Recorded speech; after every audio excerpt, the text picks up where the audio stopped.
Okay, again, today is the 3rd of June 2023, and we'll talk now about a very important landscape architect and artist, Roberto Burle Marx from Brazil. Let's read a little bit about him. He was actually born on June 4th. Roberto Burle Marx was a Brazilian landscape architect, as well as a painter, printmaker, ecologist, naturalist, artist, and musician, whose designs of parks and gardens made him world famous. He's accredited with having introduced modernist landscape architecture to Brazil. He was known as a modern nature artist and a public urban space designer. His work had a great influence on tropical garden design in the 20th century. Water gardens were a popular theme in his work. He was deftly able to transfer traditional artistic expressions such as graphic design, tapestry, and folk art into his landscape designs. He also designed fabrics, jewelry, and stage sets. He was one of the first people to call for the conservation of Brazil's rainforests.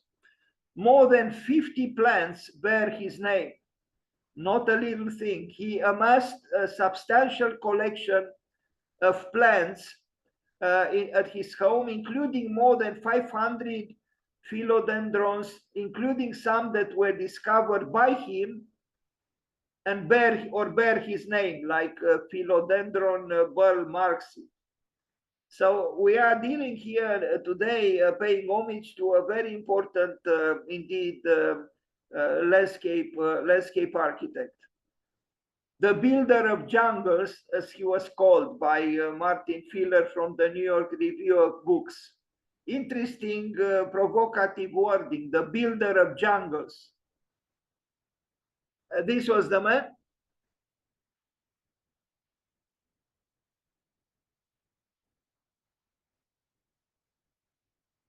You can almost, guess his preoccupations from the way from his attire. Now, the Copacabana promenade, the pavement, which he did. Pavement landscape, large scale, 4 kilometers long, mosaic, completed in 1970 on the famous Rio de Janeiro beach, influenced by Portuguese pavement. So 4 kilometers. I mean, even if you are an architect and you'd like to build, there are many ways in which you can manifest your love for architecture and your creativity. And landscape design is, one that is very close at hand, so to speak. 4 kilometers, Rio de Janeiro. And you can see the patterns, the forms, because he was also an artist and he did graphic works and paintings and so on. There is a lot to do. You can look at the pavement of let's say sidewalk or anything like a canvas and do an artwork and then apply it to that place and you change it, and actually for the better. You see here how much variety in the design of the pavement.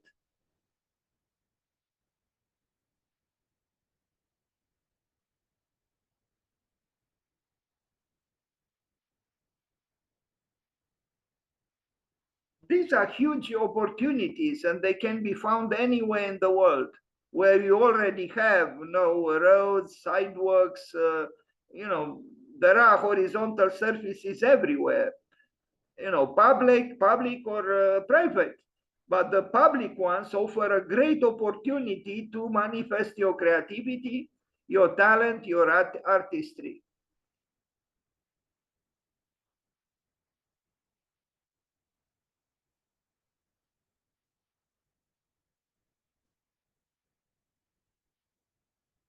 Roberto Burle Marx, a very interesting man.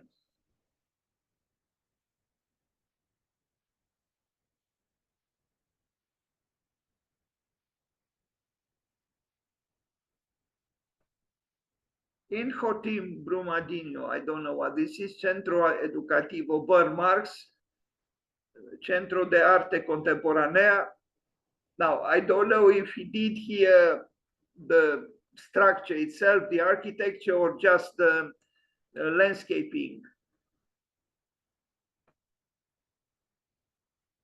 The exuberance of the Brazilian spirit and temperament is well illustrated by this important Brazilian artist and landscape architect. Sao Paulo, 1954, Ibirapuera Park.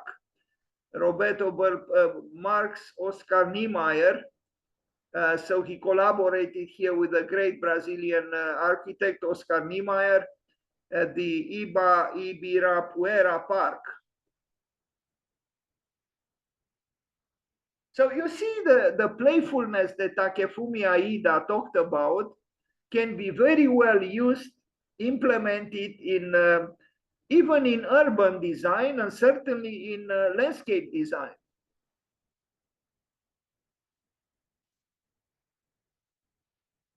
It would be sacrilegious to make within a park operating with nature, let's say just, Cartesian, paved work or, straight lines and so on. It doesn't make sense because this is not how nature works.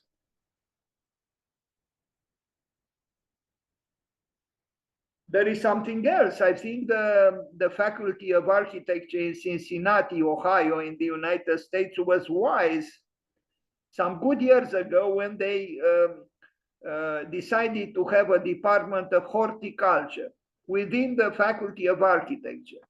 I think it's possible in the near future that all schools of architecture would have such departments because the plants are crucial to our survival and we need them, and so we need the people to work with them. Flamengo Park, large public park in Rio de Janeiro built on landfill.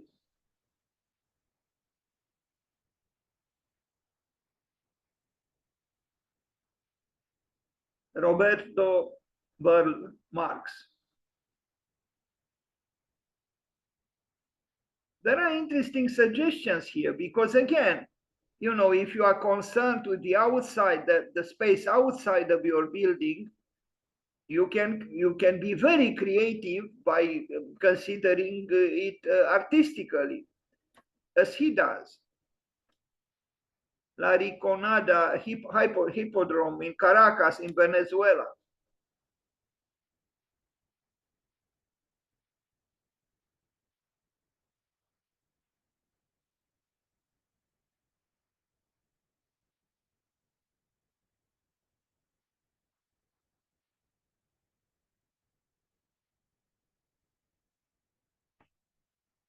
Parque del Este, Caracas, Venezuela. Again, the graphic artist and the painter is very useful because you are operating with colors, with the lines, with the form, and form does matter.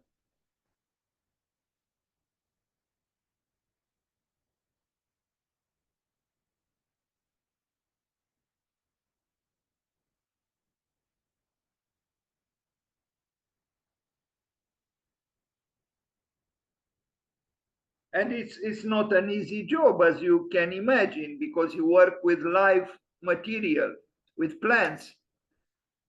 It's very sensitive. In a way, perhaps it's easier to work with bricks, concrete, stones, and steel or wood. But here you are working with an organic material which is alive. It grows towards light. So it needs the maintenance is extremely important. And we are going to see a little bit later, very, rich, natural work done by Roberto Burle Marx, where I'm absolutely sure it was easier to conceive it than to actually maintain it. La Lagunita Country Club, also in Caracas. I think the building was done by Oscar Niemeyer. You see it on the right, but the landscaping was done by the landscape architect. Now this is a very nice work. It's a church built by Oscar Niemeyer for St. Francis, and it's an earlier work by Oscar Niemeyer, but a great work. And Roberto Burle Marx did the landscaping.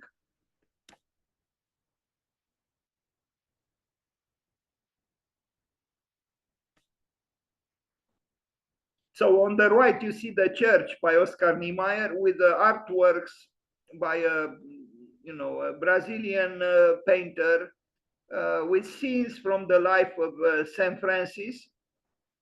And you see the concrete shell of the the roofing of the church. And then by contrast, the landscaping of Roberto Burle Marx. Not bad.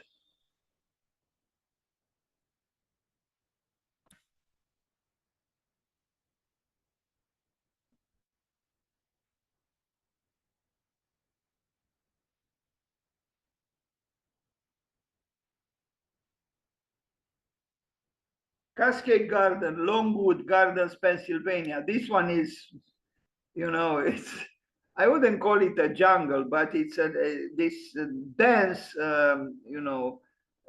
aggregate of plants. I don't know. It doesn't sound good to say aggregate of plants, but it's an incredible density here of vegetable material. And so that's what I'm saying. Such a work needs continuous maintenance of the, the highest order. Otherwise, this would become very soon something very different.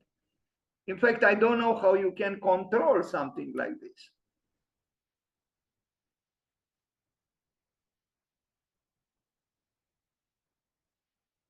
Because as opposed to construction materials, these plants grow and die and then come back to life. In it, they have the cycles of, their life is not linear, and it's very difficult to maintain. I'm absolutely sure. Imagine that our buildings would manifest themselves in the same way, to grow towards light, and in the spring to bloom, and then in the fall to fall, and so on. No way. But Marx was a master of this. If 50 plants bear his name, you can imagine.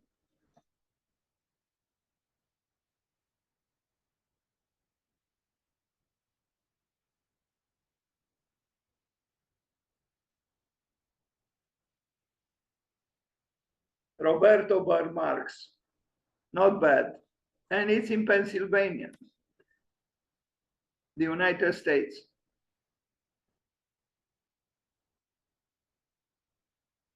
You have to be a painter too, to work with the colors of these beautiful plants.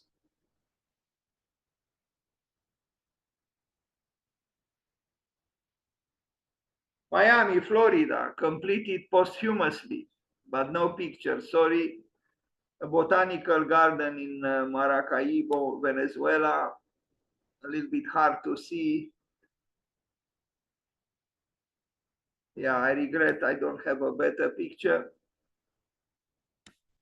Anyway, the whole world was his canvas, so to speak. Kuala Lumpur city center in Malaysia. Another vast park designed by this Brazilian landscape architect. Casa Forte Square, Recife in Brazil. No pictures, but no, I have no pictures. And now it's a little bit a deficient presentation. It should have included more material, but like an introduction to his work, it tried its best to achieve that. So now we look at some random pictures of his works.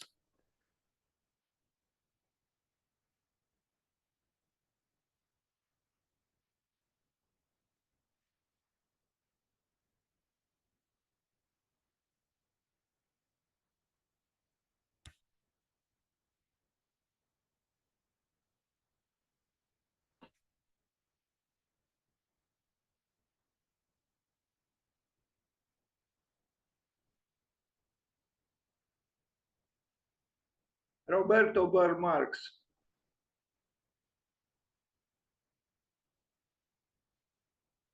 It is clear that such an activity is not exclusively cerebral activity at all. It's actually very artistic, and it has to be artistic if you are dealing with nature, meaning it has to be sensitive, it has to be emotional even. It has to be even spiritual in some sense. Because maybe Frank Lloyd Wright was correct when he was asked, do you believe in God? And Frank Lloyd Wright said in an interview when he was already over 80 or 85, he said, I do, but I spell it nature.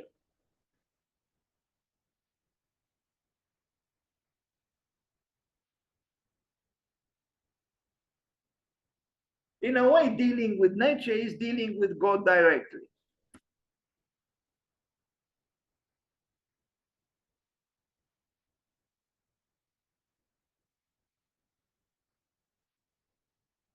Now, imagine this becoming a park. It could be very rewarding, creatively speaking.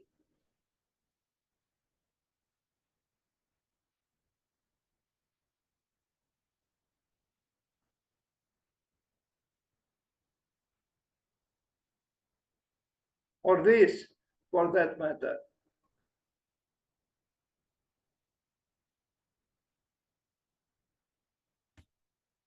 Revisiting the constructed Edens of Roberto Burle Marx, the New York Times. Again, provocative title, The Constructed Edens, meaning the constructed paradises of Roberto Burle Marx. And this is the website where I found this title, published in the New York Times in 2016. Revisiting the Constructed Edens of Roberto Burle Marx. And this is a large artwork for a university. I forgot exactly where it was done. So the landscape designer or architect also did a lot of graphic art and painting and so on. He was an artist. He had the soul of an artist. And we need the architects with the soul of an artist too. The more, in my opinion, the better. And here is, I don't know, Copacabana, with all he covered 4 kilometers of asphalted canvas, if I am to call it so, with his vision.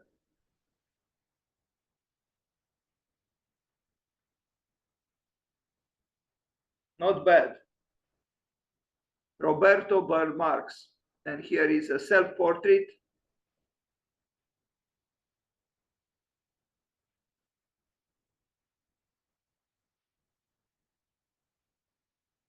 When he wasn't making things, I think this is the last image, or this is the last part of this presentation.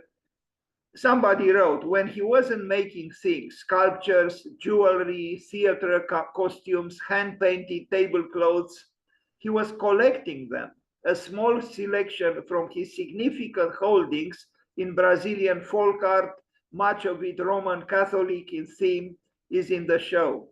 In a 6-decade career, he designed some 2,000 gardens, assisted in later years by his longtime associate Haruyoshi Ono.